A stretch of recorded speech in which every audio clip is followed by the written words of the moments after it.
하나님께서는 청년의 때 아직 삶의 기회가 남아 있을 때 하나님을 기억해야 한다라고 말합니다.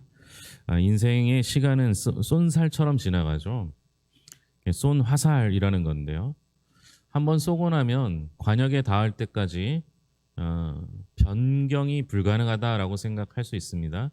흔히 말하는 우리가 말하는 죄는요, 관역을 빗나간 상태를 뜻하는데요. 이 관역을 빗나간 상태는 사실은 조준이 잘못되었음을 이야기합니다. 그런데 우리가 알듯이 쏜 화살이라고 하더라도 변경될 가능성이 있습니다. 쏜 화살이 변경되는 가능성이 있을 때는 주로 환경에 대한 요인이죠. 여러분들 우리나라 양궁 잘하니까요. 양궁 쏘면 바람이 불거나 뭐 다른 여러 가지 환경에 의해서 이미 조준을 하고 쏘았음에도 불구하고 변경되는 과정이 생겨날 때가 있지 않습니까? 인생은 쏜 화살과 같습니다. 관역을 향해 달려가고 있죠.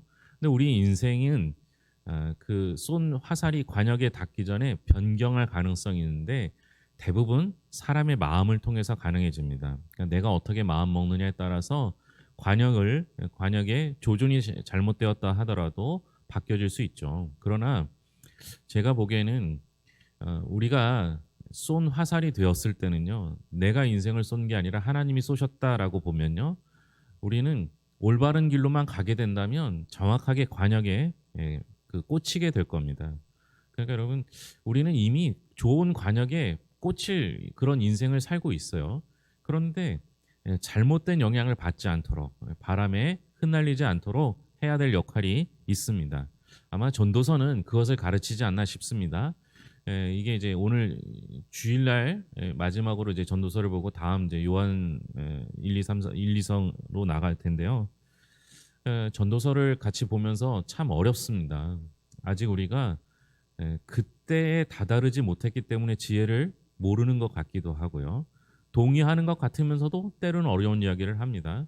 이제 마지막 부분을 어떻게 이야기하는지 한번 좀 살펴보고자 합니다. 먼저 사람이 언제 하나님을 기억해야 하는가? 1절과 2절입니다. 같이 읽겠습니다. 너는 청년의 때 너의 창조주를 기억하라.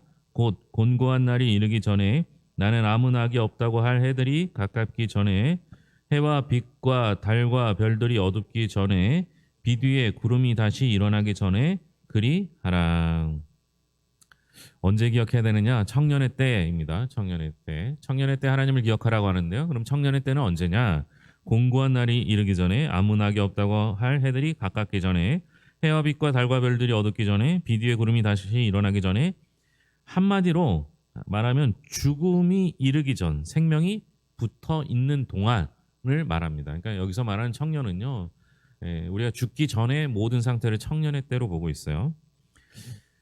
전도서 11장 9절에 보면 청년이여 내 어린 때를 즐거워하며 라고 합니다. 그런데 오늘 말씀에 보면 청년의 때 너의 창조를 기억하라 라고 합니다.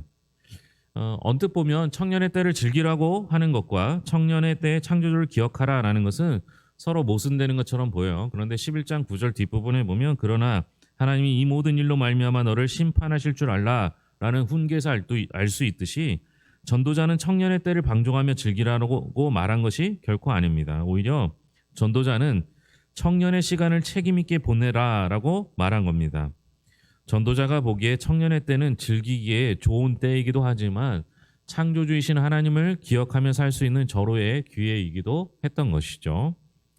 그러면 노년의 때에 일어난 현상은 뭐냐? 3절부터 6절까지인데요. 길지만 좀 같이 읽겠습니다. 3절부터 6절까지입니다. 그런 날에는 집을 지키는 자들이 떨 것이며 힘있는 자들이 구부러질 것이며 맷돌진하는 자들이 적음으로 그칠 것이며 창들로 내다보는 자가 어두워질 것이며 길거리 문들이 닫혀질 것이며 맷돌 소리가 적어질 것이며 새 소리로 말미암아 일어날 것이며 음악하는 여자들은 다 쇠하여질 것이며 또한 그런 자들은 높은 곳을 두려워할 것이며 길에서는 놀랄 것이며 살구나무가 꽃이 필 것이며 메뚜기도 짐이 될 것이며 정욕이 그치리니 이는 사람이 자기의 영원한 집으로 돌아가고 조문객들이 거리로 왕래하게 됨이니라. 은줄이 풀리고 금그릇이 깨지고 항아리가 샘 곁에서 깨지고 바퀴가 우물 위에서 깨지고. 노년의 때에 일어난 현상들을 적어놨는데요. 때가 되면 집을 지키는 남자들의 힘이 약해지고 맷돌질하는 여인의 눈이 어두워집니다. 노화로 인해 몸은 약해지고 공포와 두려움이 엄습하며 죽음의 임박함을 느끼게 됩니다. 전도자는요, 노년의 때를 집하고 비교했어요. 집. 그러니까 이제 노년의 때가 집인데요. 그 집은 사람의 몸을 상징하고요. 잘 지키는 자는 손과 발을 상징하고요. 힘 있는 자는 다리를 상징하고요. 맷돌질하는 여인은 치아를 상징합니다. 그러니까 노인이 되면요, 무릎 관절이 약해지고 치아가 부실해지고 눈이 어두워지는 것을 묘사한 것이죠. 문제는 이렇게 되면 두려움이 생기는 거예요. 내가 몸이 약해지니까 자꾸만 부족한 것이 생기고 아픈 것이 생기면서 자꾸 두려움이 생겨요. 왜 두려움이 생깁니까? 이제 곧 죽음이 임박했음을 느끼기 때문이다라고 말합니다. 전도자는 노년의 때를 하나님을 기억하고 싶어도 힘이 없어 그렇게 하지 못하는 물리적인 한계로 보고 있는 것이죠. 여러분, 이 성경에서 특히 전도서에서 보면요, 청년의 때를 죽음 전으로 보거든요. 근데 또 노년의 때를 이야기해요. 여기서 노년의 때는 뭐겠어요? 아니, 죽기 전까지 청년이라면서요. 그렇죠? 성경에서 오늘 청년의 때를 이야기하면서 죽음을 앞두기 전까지를 다 청년의 때로 봐요. 근데 다시 노년의 때를 이야기해요. 그럼 노년의 때를 이야기한다는 것은 두려움을 가지고 있는 상태를 말해요. 여러분, 우리는요, 죽음이 두렵습니까? 안 두렵습니까? 예? 죽음이 두려워요? 안 두려워요? 두려울 수도 있고 안 두려울 수도 있겠죠. 우리가 자꾸만 약해지는 것을 보면서 두려워져요. 저도 이제 목사가 하는 일 중에서 장례를 치르는 일을 많이 하잖아요. 그러면 얘기를 들어보면 죽기 전에 두려워하는 분들이 많아요. 그러니까 믿음하고 상관이 없어요. 그건 이제 본능적으로 느끼는 것이기 때문에 그렇죠. 그런데 여러분, 그럼에도 불구하고 우리가 죽음을 두려워하지 않을 수 있는 이유는 뭐예요? 그게 끝이 아니라는 걸 알잖아요. 그러니까 하나님을 믿는 사람은 죽음 전까지는 청년이고요. 그 다음에 청년의 때를 지나서 죽고 하나님 앞에 섰을 때, 그때가 전성기인 거예요. 그런데 노년의 때는 두려움을 생기는 그때를 의미하는 거죠. 왜 두렵냐? 그 순간에 우리가 몸도 눈도 어두워지고 치아도 약해지고 무릎도 아프고 팔 다리가 뭐 쑤시고 이렇게 되는 거예요.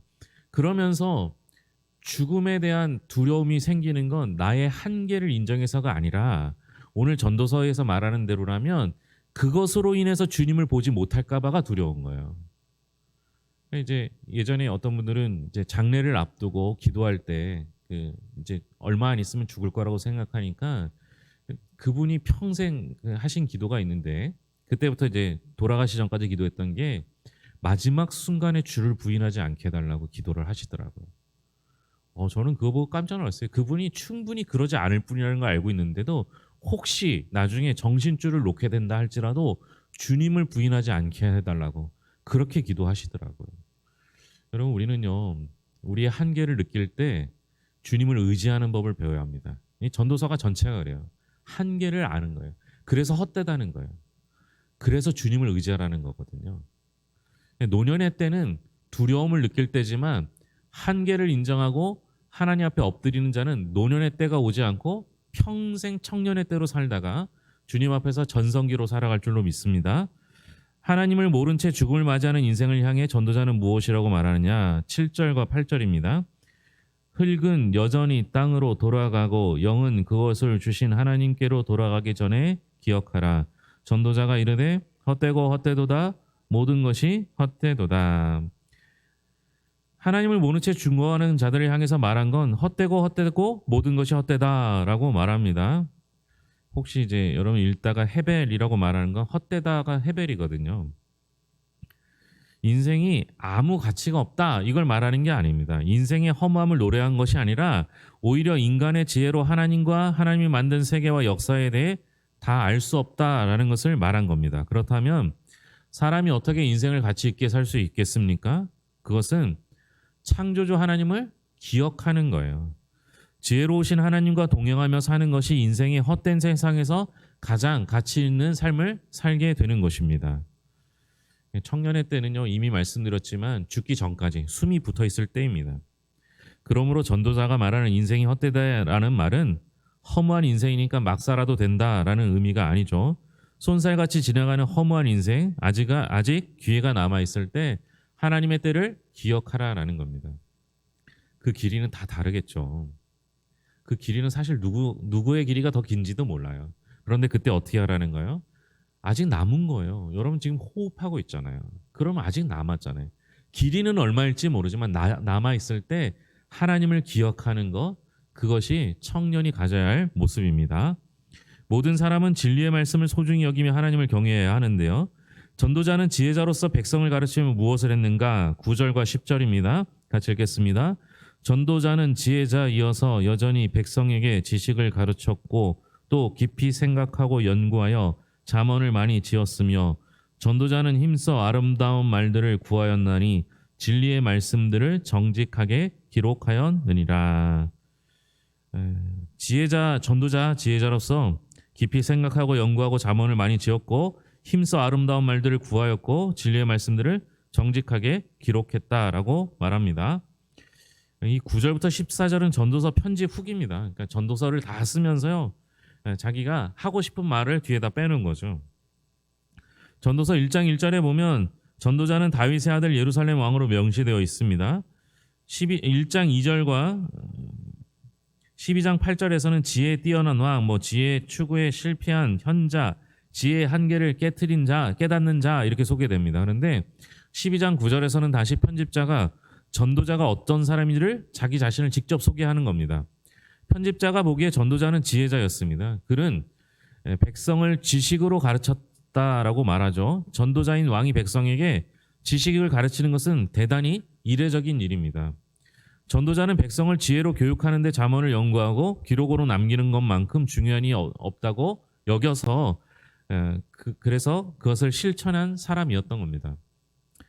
여러분 이게 우리가 성경을 읽을 때요, 그냥 너무 편안하게 읽으셔서 그래요. 다 맞다 이렇게 생각하는데요. 여러분 이게 지혜자는 여기서 그 다윗의 왕이고요, 다윗의 아들이고요, 솔로몬 왕을 뜻하잖아요. 여러분 왕이 백성을 가르치는 거 보셨어요, 못 보셨어요? 백성을 만나지도 못해요, 왕은. 그런데 지혜자인 솔로몬 왕이 깨닫기에 이게 너무 소중하니까 기록을 남겨서라도 백성들을 가르치려고 했다라는 겁니다. 여호와를 경외하는 게 이렇게 소중하구나, 이걸 알려주고 싶었던 것이죠.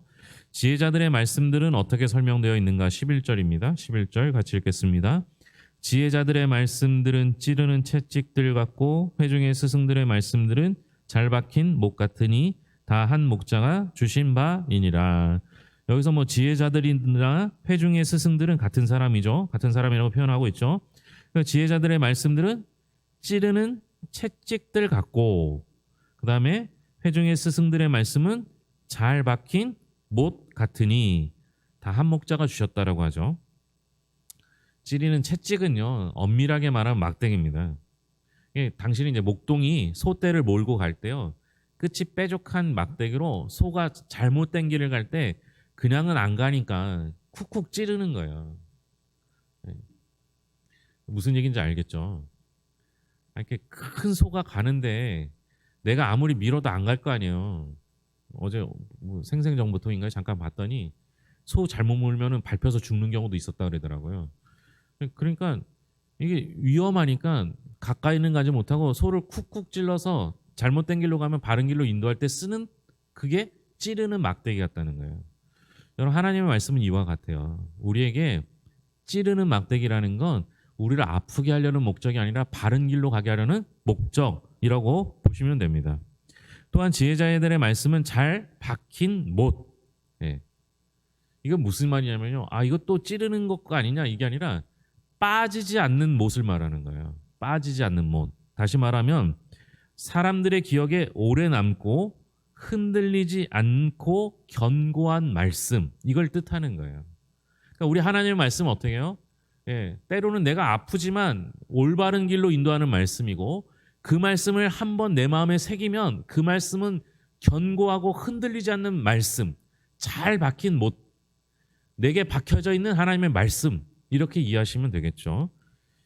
일의 결국, 즉 말씀을 다 들은 자가 하나님을 경외해야 하는 이유는 무엇인가?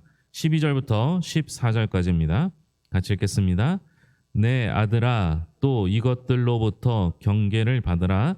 많은 책들을 짓는 것은 끝이 없고 많이 공부하는 것은 몸을 피곤하게 하느니라. 일의 결국은 다 들었으니 하나님을 경외하고 그의 명령들을 지킬지어다. 이것이 모든 사람의 본분이니라. 하나님은 모든 행위와 모든 은밀한 일을 선악간에 심판하시리라. 하나님을 경외하고 그의 명령을 지키는 것이 사람의 본분이기 때문에 그 말씀을 지켜야 하고요. 그리고 반드시 선악간에 심판하신다는 거예요. 12절에서 많은 책들을 짓는 것은 끝이 없고 공부하는 것은 몸을 피곤하게 한다라는 말은 세상 학문의 연구와 저술이 무가치하다라고 말한 게 아닙니다. 이것은 지혜를 연구하고 실천하며 사는 것이 절대 쉽지 않은 일임을 역설적으로 말하는 거예요.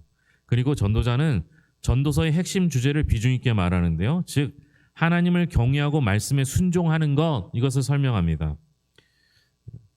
하나님께 의지하는 것이, 하나님을 경외하는 것이, 하나님의 말씀대로 사는 것이 진짜 지혜자의 모습이에요. 그러니까 전도서를 전체적으로 계속 얘기하는 건 뭐예요? 내게 한계가 있다는 거예요. 근데 이 한계를 알고 절망하고 주저앉는 사람이 있는 반면에 내가 한계가 있기 때문에 이 한계 가운데서 절대자에게 의지하겠다라고 생각하는 사람. 그러니까 내가 한계를 인정하고 하나님 나 도와주시지 않으면 안 됩니다라고 하나님을 의지하는 사람이 진짜 지혜자라는 거예요. 그러니까 하나님을 경외하는 게 지혜잖아요. 하나님을 경외해야 되는 이유가 뭐냐? 그게 사람의 본분이에요. 하나님이 나를 지으실 때부터 우리를 하나님을 찬양하도록 지으셨잖아요. 하나님을 의지하도록 지으셨잖아요. 그러니까 우리가 하나님을 경외하는 건 그게 본분이에요. 또 하나는 하나님께서 우리의 모든 행위를 선악간에 구분하여 그 선악간에 판단하시고 심판하신다라는 사실입니다. 우리가 이제 기독교인들이 오해하는 게 있는데요. 심판이 무서워요, 무섭지 않아요?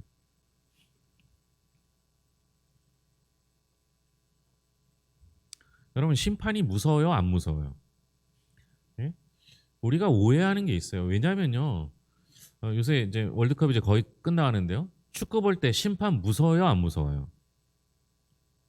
예? 무서워요? 심판이 있어야 되잖아요. 그죠? 막 자기를 지게 했다고 막 난리를 피잖아요. 그 축구할 때 못 보셨어요? 예?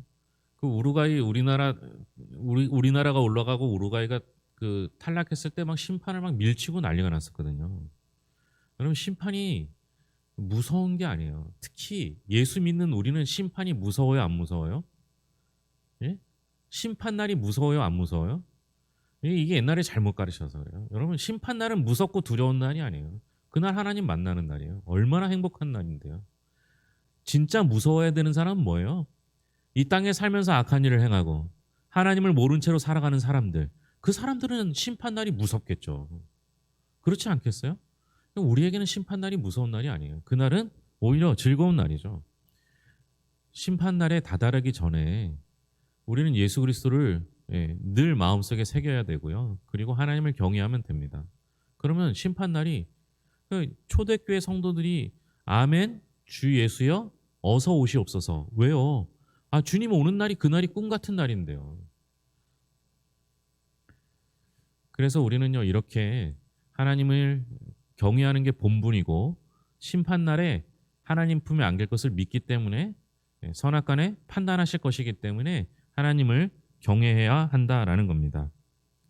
말씀은요 우리가 허무한 데 빠지지 않도록 우리를 지키고 우리 인생을 전부 걸어도 허무하지 않을 만큼 완전한 진리입니다. 저는 말씀이 너무 좋아요. 제가 설교도 좀 딱딱할 때도 있고 좀 그럴 수 있을지 모르지만 여러분 말씀만 봐도 얼마나 좋은지 몰라요. 그리고 그 말씀은요. 제가 여기서 목회를 14년째 하고 있는데도요. 목사로 살아가는 것도 한 18년 정도 됐는데요. 이렇게 살아가는 동안에 말씀이 날마다 새로워요. 얼마나 좋은지 몰라요. 그 말씀이 우리의 인생을 헛되지 않게 만들 수 있는 유일한 지혜입니다. 이 말씀을 의지하며 살아갔으면 좋겠습니다. 지혜로운 사람은 하나님이 심판하시는 날을 내다보며 현재의 삶을 성찰하게 됩니다. 종말만 바라보다가 현실을 외면하거나 현실에서 도피하지 않고 현재의 일상성에만 빠져서 끝을 망각하지도 않습니다. 우리는 하나님께서 우리에게 주신 미래가 예정되어 있습니다. 그래서 지금 충실히 살아가는 거예요. 하루하루 정말 남들 보는 게 아니라 하나님 보시기에 하나님 보시기에 정말 아름답도록 선하게 살아가는 거예요. 결과는 언제 얻느냐? 하나님 앞에 서는 날 얻는 거예요. 꼭 그렇게 되어서 하나님 앞에 섰을 때 그 심판날이 잔칫날이 될 수 있는 성도들이 될 수 있기를 바랍니다. 기도하겠습니다. 하나님 아버지 감사합니다.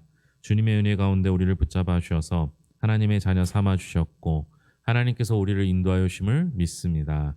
하나님 아버지 하나님을 경외하는 것 그것이 우리의 본분이고 반드시 하나님의 심판날 앞에 기쁨으로 설 것을 믿기에 하나님을 경외합니다. 전도전은 헛되다 말하지만 하나님과 함께하는 그날은 헛되지 않다 말합니다. 하나님 말씀에 의지하여 바른 길로 가는 이들은 헛되지 않다 말하고 있습니다. 오랜 지혜의 대명사였던 솔로몬이 자신의 평생을 두고 연구했던 그 하나님을 경외하는 것이 지혜의 근본임을 우리도 같이 깨닫게 하시고 아직 남아있는 청년의 때에 아직 호흡하는 그 순간에 하나님 앞에서 헛되지 않는 삶으로 방향을 바꾸는 이들이 되게 하여 주시옵소서. 무엇보다 예수 믿지 않는 이들을 보면 불쌍한 마음이 듭니다. 그들은 잘 모르지만 지금 아무리 열심히 노력한다 하더라도 그 결과는 헛될 수밖에 없음을 우리는 알고 있습니다. 그들이 남은 생애 가운데 주를 바라볼 수 있도록 우리의 삶으로 입으로 복음을 증거하는 삶이 될 수 있도록 돌보아 주시옵소서. 날씨가 춥고 길이 미끄럽습니다. 우리 성도들 운전하는 이들이 많이 있는데 하나님 아버지 안전할 수 있도록 붙잡아 주시옵고 주께서 함께하여 주시옵소서. 모든 것을 예수님의 이름으로 기도합니다. 아멘.